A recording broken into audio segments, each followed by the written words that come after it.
Today in the garden, I'm going to show you my step-by-step guide on how to make your very own picket gate, and it's a lot easier than you think. There's something quite charming about having your very own picket gate in your garden. It just gives you that kind of country cottage feel for, well, next to nothing. I've got my pails and I've got my rails from my local timber merchant, and a pail should usually cost around about between £1 and £1.50 each, and the rails are usually about 3-4 quid, so it's not expensive to make your own. So let's crack on. Before we get started, we need to measure the distance for our gate. And mine is 135 centimeters between post to post internally. And I want to cut that 1 centimeter shorter just so it's easier for it to open and close. So I've got my 2 picket rails and I've cut them to 134.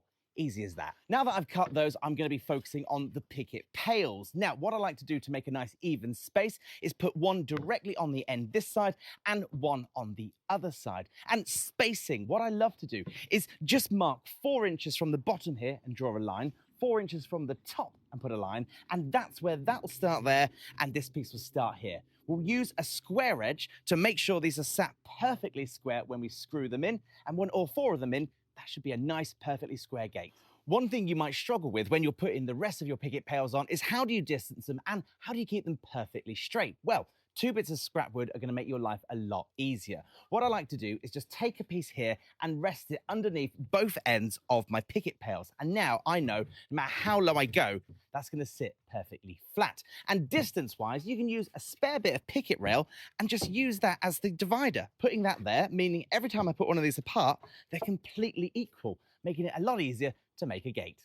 Okay, all of my picket pails are now in place and it's starting to look like a gate, but we're not quite finished yet. Now, a gate that's this big and takes a bit of weight does need some extra support. So it's good to have a corner bracket just going diagonally. Now, you can just stick it straight in there and screw it from underneath, but if you want a bit of a tidier look, place it with this corner right at the bottom and angle it so the other corner is fitting the other side.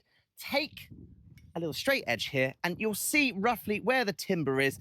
Just mark a line right along and we'll cut it there. Hopefully that should fit perfectly in place. 2 ends now cut. This should hopefully fit perfectly, making a perfect brace. Before I can mount my gate, I need to make sure it's got some hinges, and I like to use these T-hinges. I find that's just easier. The best way to line them up is fold this bottom bit down, push it against to hold it square, and you'll know that it'll turn perfectly, and screw it in. In less than an hour, we've made our very own picket gate, and it's even got a little latch attached to make sure it stays nice and secure. It really is that simple to make your own picket gate. So give it a go.